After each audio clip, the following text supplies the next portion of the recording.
자, 오늘은 우리가 수업과 수업 나눔에 대해서 이야기를 해보려고 하는데요. 근데 사실 수업 같은 경우에는 교과마다 되게 특성이 너무 다양해가지고 저희가 구체적으로 일일이 얘기를 하지는 못하겠지만 그래도 이제 공통적인 그런 틀과 또 수업 나눔에 대해서 이야기해보는 시간을 가지도록 하겠습니다. 근데 먼저 수업 같은 경우에는 교과서가 있거든요. 그래서 저 같은 경우에는 이제 고등학교 교과서를 참고를 했는데요. 교과서 내용을 익히는 것이 일단 당연히 선행이 되어야 될 것 같습니다. 그리고 요즘에는 실현지에 보니까 판서를 반드시 포함하시오 이런 조건이 꼭 나오더라고요. 그래서 판서 정리 노트를 저는 만들었거든요. 그래서 각 부분마다 간단하게 한 3줄에서 4줄 정도의 판서 정리 노트를 만들어 놓고 그러면 좀 자동화되게 만들어 놓으면 굉장히 도움이 많이 되더라고요. 그리고 또 두 번째로는 당연히 스터디가 굉장히 중요합니다. 그래서 기출문제나 예상 문제를 놓고 실전처럼 구상하고 실현해보고 스터디원들의 이렇게 피드백을 받는 게 저한테 이제 굉장히 도움이 되었어요. 그래서 피드백을 기록을 해놨다가 다음 실현 때 이제 꼭 적용을 해보려고 노력을 했습니다. 또 더불어서 이 부분을 이렇게 촬영하시는 게 굉장히 좋아요. 그래서 처음에는 엄청 오글오글 내 목소리가 저랬나? 막 이런 생각이 들거든요. 근데 이제 실제로 저는 이게 촬영을 하면서 저의 되게 안 좋은 버릇을 찾아내게 되었어요. 근데 제가 교탁에다가 이렇게 딱 기대서 수업하는 그런 버릇이 있더라고요. 근데 이제 평가위원들이 보실 때는 이 부분이 사실 좀 건방져 보일 수도 있고 한 부분이기 때문에 제가 이거를 고쳤던 경험이 있습니다. 혹시 선생님들은 그런 경험 있으세요? 저도 이제 하다 보니까 제가 이런 맞아. 되게 좀 쓸데없는 말을 좀 할 때가 있더라고요. 이걸 제가 그냥 했었으면 몰랐을 텐데 확실히 영상 촬영한 걸 보고 저의 이런 약간 안 좋은 습관을 발견해가지고 좀 계속 고치려고 노력을 했었어요. 맞아요. 이렇게 안 좋은 습관을 자기의 눈으로 객관적으로 바라봐서 고치는 연습을 하시는 것도 정말 중요한 것 같아요. 그런데 이런 것과 더불어서 우리가 긴장할 수 있는 이런 수업, 실현 현장에서 긴장하지 않도록 자신만의 수업 틀을 어느 정도 만들어 두시면 정말 좋을 것 같습니다. 그래서 자신이 수업 실현 때 쓸만한 것들을 미리 대본을 쓰셔서 연습하시는 것도 너무 좋은 것 같아요. 저는 항상 다양한 문화를 가진 학생들 그리고 수준이 높은 학생과 낮은 학생을 설정해서 내가 이런 경우에 모든 학생들을 다 어울리게 할 수 있도록 할 수 있는 그런 수업과 피드백 내용을 항상 준비했거든요. 이런 틀을 만들고 있었기 때문에 수업 중에서도 이런 학생들을 구성해서 제대로 수업 실현할 수 있었고 또 이를 바탕으로 수업 나눔까지도 이렇게 자연스럽게 연결 지을 수 있었습니다. 혹시 그러면 대본을 이렇게 쓰셨어요? 네, 대본을 직접 써서 절대로 어떤 상황이 오더라도 다 쓸 수 있게끔 대본을 작성하기도 했습니다.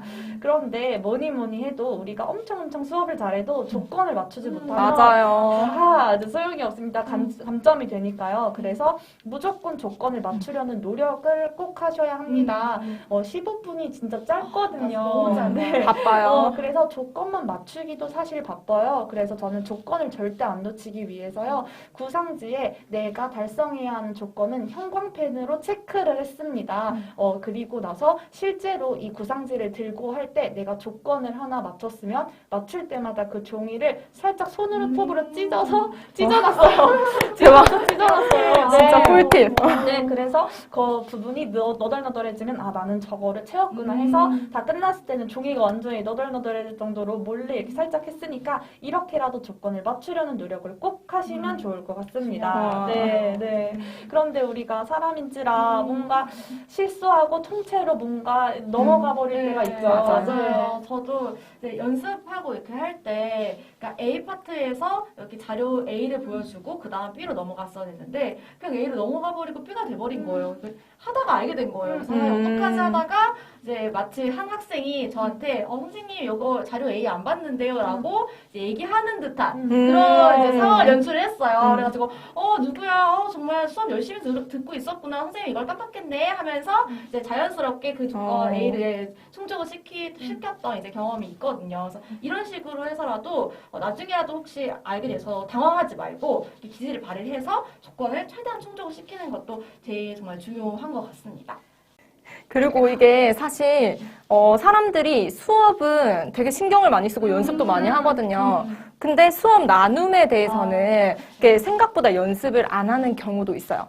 그런데 사실 배점은 같거든요. 맞아요. 네, 수업 나눔이 되게 중요해요. 그래서 준비를 할 때 수업은 내가 너무 잘했어. 잘해가지고 수업 나눔 하려고 딱 앉았는데 막상 하려고 하니까 그 질문에 보통 세 가지 답변이 이제 질문이 나오잖아요. 네. 답변을 하려고 하니까 좀 할 말이 없어지는 거예요. 그래서 이런 것들을 좀 방지를 하기 위해서 사실 우리가 또 이제 수업 나눔도 너무 중요하고 이 2차 우리 경기도말도 특색이 있는 거니까 그래서 요걸 계획을 할 때 수업 나눔을 위한 수업 설계를 하는 게 사실 제일 중요한 것 같아요. 역으로 생각을 하는 거죠. 수업 나눔에 할 말들을 이제 수업 설계 때 아까 사연쌤이 얘기했던 거 틀 만든다고 하잖아요. 그때 수업 나눔에 이렇게 말하기 위해 요 상황을 연출해야겠다. 요 상황을 연출해야겠다 하는 것도 되게 중요한 이 수업 나눔 준비하는 방법이라고 생각합니다. 그래서 실제로 실수도 설계하시는 분들이 있더라고요. 그래서 이제 수업 실현하면서 되게 사소한 실수를 하는 거예요. 이게 큰 치명적인 실수 말고 이제 수업 나눔 때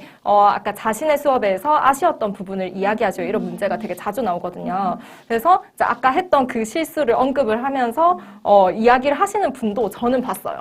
네, 맞아요. 이렇게 수업 나눔을 촘촘히 준비를 하시면서 저는 수업 나눔에서도 서론, 본론, 결론을 나누어서 대답하는 게 어떤가라는 생각을 합니다. 우리가 책을 읽을 때도 중구난방한 글보다는 서론, 본론, 결론으로 나누어진 글이 더 눈에 잘 들어오는 것처럼 수업 나눔을 이야기할 때도 우리가 서론, 본론, 결론으로 나누어서 말을 하시는 게 듣는 평가위원들의 입장에서도 더 잘 들릴 것 같습니다. 그래서 이러한 부분은 실제로 수업 나눔을 어떻게 하는지 그 실현 예시를 보여드릴 테니까요. 그 예시를 보시고 참고하시면 좋을 것 같습니다.